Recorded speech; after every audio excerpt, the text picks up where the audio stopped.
à l'adhésion du plus grand nombre.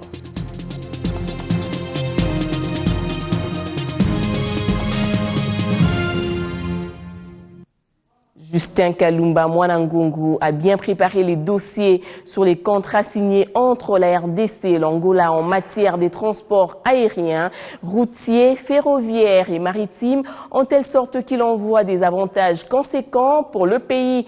À l'occasion, le ministre congolais des Transports a annoncé la mise en place d'un comité mixte de mise en œuvre des accords. Il s'est confié à Guinéen Kabalunzi. Kinshasa et Luanda décident de renforcer leurs relations séculaires de fraternité, d'amitié et de coopération par la signature de 4 accords concernant les secteurs des transports. 1. L'accord sur le transport ferroviaire transfrontalier. Les 2 États partagent en commun les corridors ouest, chemin de fer Lobito qui devra reprendre son rôle d'antan. Pour ne prendre que les cas du transport ferroviaire, que nous partageons ce qu'on appelle les corridors ouest, ou les chemins de fer de Lobito, ces corridors-là de Lobito, nous partageons avec l'Angola ces corridors. Et donc aujourd'hui, nous voulons que ces corridors reprennent les rôles qu'ils jouaient dans les temps. Et vous savez que jusque peut-être autour des années 75, c'était en fait les corridors les plus importants, les corridors principaux en termes d'import-export pour notre pays. 2. L'accord sur le transport routier transfrontalier. Cette question concerne avant tout la standardisation des infrastructures et des exploitants. Là, c'est des questions qui concernent la standardisation, non seulement des infrastructures, mais surtout des équipements, des exploitants.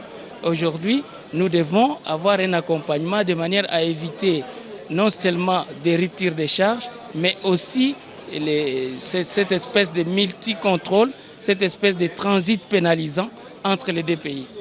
3. L'accord sur le transport maritime. Les 2 pays s'engagent à faire évoluer cet engagement. Si nous avions déjà un accord qui datait de 1978, mais qu'il fallait faire évoluer. Évoluer en touchant un certain nombre d'aspects. Spécifiquement ici, non seulement on améliore les conditions de coopération et de collaboration en matière d'exploitation maritime, mais nous allons aussi toucher à des aspects liés aux infrastructures, notamment la partie qui est considérée comme les biefs maritimes, qui va de l'océan Atlantique jusqu'au port de Matadi, qui pose problème en matière de dragage par exemple. Elle est aussi concernée. Nous pouvons travailler ensemble de manière à améliorer l'accès aux biefs maritimes. Comme vous savez, ça fait partie de la région. 4. Et enfin, l'accord bilatéral sur l'exploitation des services aériens. Luanda devra reprendre à travers cet accord ses vols sur Kinshasa et l'RDC projette d'en faire autant. Au finish, le ministre congolais des Transports et Voies de Communication a annoncé la mise en place d'un comité mixte chargé de la mise en œuvre de ces accords. Les contrats commentés par le ministre des Transports et Voies de Communication ont été signés hier à Kinshasa à l'occasion de la visite officielle effectuée par le président José Eduardo dos Santos. Prochainement, le président Joseph Kabila se rendra lui aussi en visite officielle en Angola. Retour sur la journée d'hier. C'est sous le coup de 12 heures que la garde républicaine a ouvert les grilles du Palais de la Nation pour accueillir le cortège du président angolais Dos Santos en visite officielle en République démocratique du Congo. Accueillis par son homologue congolais Joseph Kabila, les 2 chefs d'État ont, après les cérémonies protocolaires, rejoint la salle des ambassadeurs pour un tête-à-tête. Ils ont échangé sur les questions d'intérêt bilatéral, régional et international. Les 2 délégations ont par ailleurs signé en présence des 2 chefs d'État 4 accords concernant les secteurs des transports. Cet accord vient asseoir un mécanisme de collaboration, ce qu'on appelle vraiment, il assoit les conditions ou les modalités d'inter-échange entre les 2 pays en matière ferroviaire. Et donc nous aurons à travers ces mécanismes aussi à moderniser rapidement la partie qui est sous gestion congolaise. Et ça va nous donner un couloir extrêmement important. Comme vous le savez, la production minière est en augmentation dans notre pays. Et donc, il faut augmenter la capacité de transporter sur les chemins de fer. Au plan régional, les 2 chefs d'État se sont convenus de conjuguer leurs efforts en vue de parachever l'éradication des forces négatives qui sévissent dans l'est de la RDC ainsi que dans l'ensemble de la région. Le plus important, c'est vrai, c'était de signer ces accords, mais en tout cas, ça sera davantage de les mettre en œuvre. Parce que signer un accord, c'est une chose, mais le mettre en œuvre, souvent, c'est une chose qui est plus difficile. Dans l'ambiance qui a caractérisé cette visite éclair, le président Dos Santos a exprimé ses remerciements à Joseph Kabila pour l'accueil chaleureux et a par cette même occasion invité son homologue à visiter l'Angola prochainement.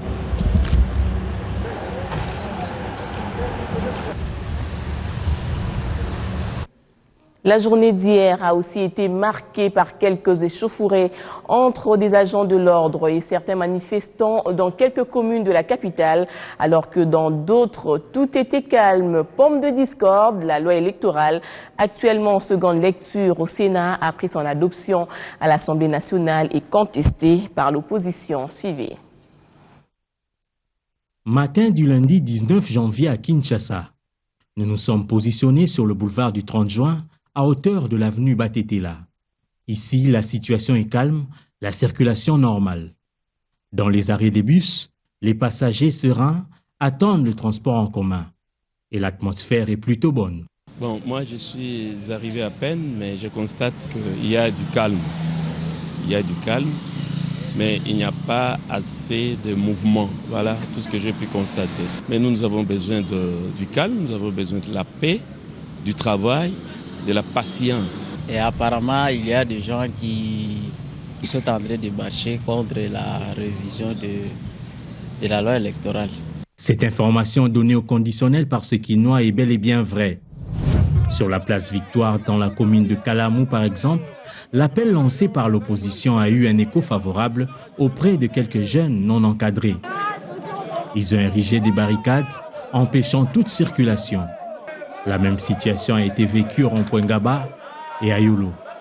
Il fallait l'intervention de la police pour ramener l'ordre.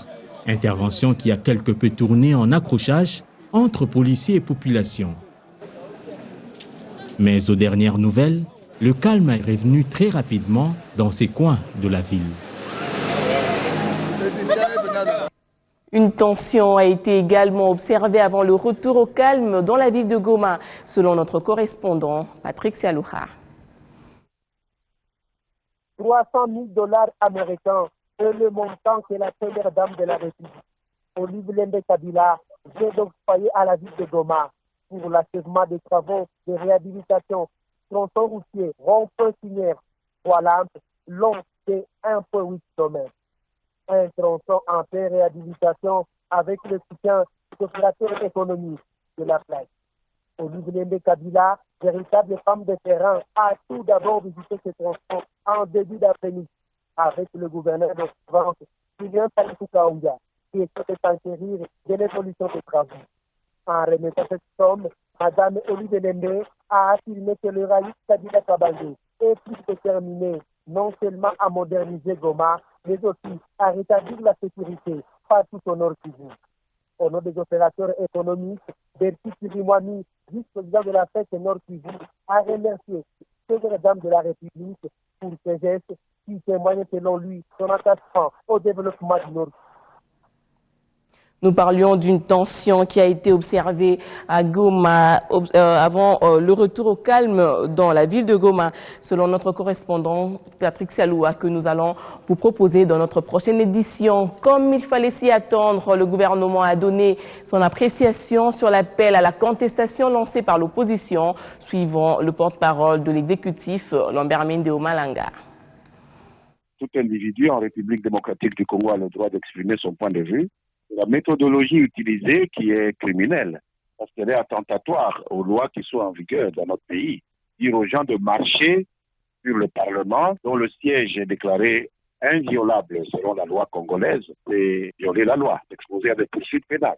Dire à des gens d'aller piller d'autres personnes, c'est quelque chose qui va avoir des suites civiles, parce que ces gens-là doivent rentrer dans leurs droits, ces petits boutiquiers qu'on a pillés, ces pharmaciens dont on a brûlé l'établissement et tout ça. Il faut que quelqu'un paye. Et donc ceux qui ont appelé les gens à faire cela seront cités à comparaître devant la justice. Dire à des gens de s'en prendre aux forces de l'ordre, tuer des policiers, tout cela va avoir des conséquences judiciaires. C'est tout ce qu'on peut dire pour l'instant. Force doit rester à la loi. Le gouvernement attend de la part de la justice une sévérité totale la police va coopérer à présenter à la justice les personnes qui sont responsables de cela sous le statut de la flagrance. Donc, toute personne qui a une responsabilité dans ce qui est arrivé sera déférée devant la justice.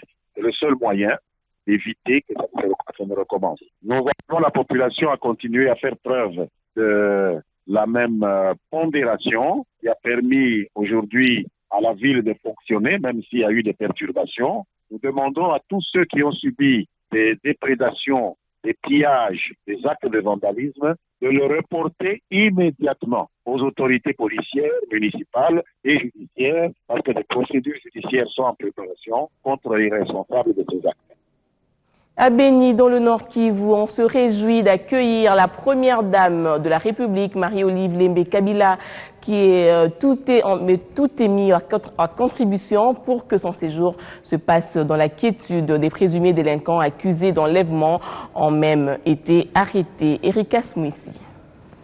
Oui, elle est arrivée à Béni en après-midi des séjours. Et elle est atterrie à l'aéroport national de Mavivi à Béni. Et elle a été accueillie par les comités de sécurité ici au niveau local présidé par le maire de Béni, mais aussi les éléments de la garde présidentielle qui depuis 2 jours sont dans cette partie de la province. Et à peine arrivée, elle s'est reposée un tout petit peu à la résidence du chef de l'État dans l'enclos Kapako à Béni. Et pour l'instant, le cortège a pris la direction vers la route Béni-Boutembo, visiblement pour des activités jusque-là inavouées. Et au cours d'une déclaration à la presse à Mavivi, elle est encore sur place. Elle a dû venir ici pour des activités familiales. Eh bien, l'ambiance a été quand même au top. Selon elle, et sur l'interview qu'elle a pu accorder aux journalistes sur place, elle est venue des activités beaucoup plus privées et que donc les connotations politiques pour elle n'étaient pas d'importance capitale. Non, attendez d'elle, rien que le lobbying dans le cadre du rétablissement de la sécurité. Vous savez, cette partie de la province est en proie d'insécurité depuis un bon moment. Et c'est voilà pratiquement 2 semaines qu'on est en train de compter. Et les carnages et les massacres ne sont pas en train de se vivre dans cette partie de la région. Ça veut dire les messages d'espoir et de la compassion, mais aussi les moyens, si elle peut, d'une manière ou d'une autre, contribuer au retour de la paix dans cette partie de la province à travers des conciliabus avec les autorités au niveau national. Et là, en tout cas, elle est délibérata d'une population, cette partie de la province. Comme je l'ai dit, quand même, ça va. Et la situation de sécurité est calme.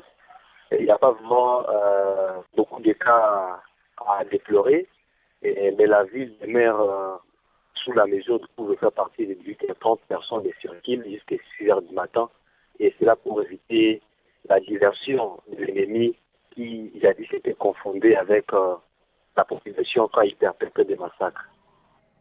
Environnement, la 2e réunion du comité de pilotage de la conservation de la biodiversité s'est penchée hier sur la protection de la faune et de la flore à la représentation en RDC de l'Organisation des Nations Unies pour l'alimentation et l'agriculture, Déby Mwanda.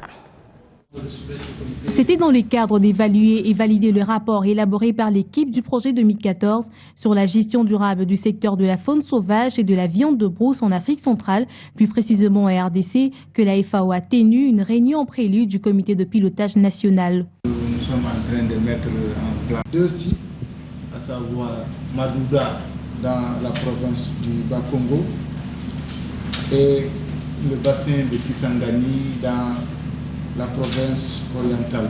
En tant qu'agence du système des Nations Unies pleinement impliquée dans la question de la gestion de la faune et de la viande de brousse, notre organisation, la FAO, ne ménagera aucun effort pour accompagner les 4 pays bénéficiaires de ce projet dans leurs efforts certainement beaucoup plus importants encore de gestion durable des ressources naturelles forestières. Ce projet étant capital, se veut être un élément catalyseur pour une meilleure conservation de la faune en RDC.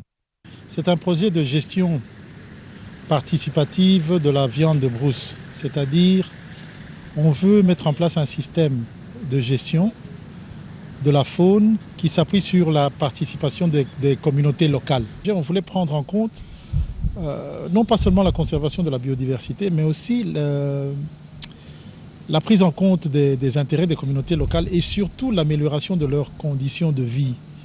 La chasse abusive de la faune et la flore constitue l'une des méthodes destructives de la planète. Comme quoi, la préservation de l'environnement n'a pas de prix. Des confrères se penchent sur l'actualité à travers les lignes. Environnement et développement durable. La prospérité annonce que Bienvenue Liota recevra 2 ministres belges en février 2015, chargés respectivement de la coopération et des affaires étrangères. Il sera question de passer en revue les perspectives d'avenir dans les secteurs des ressources naturelles, des aires protégées et du développement économique.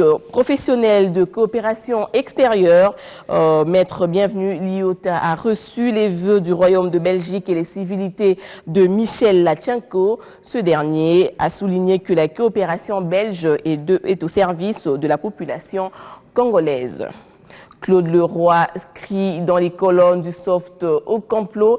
Il a certes l'expérience et s'est appelé un chat, mais Claude Leroy est d'abord un Français râleur. Alors, il n'aime pas qu'on lui en fasse voir.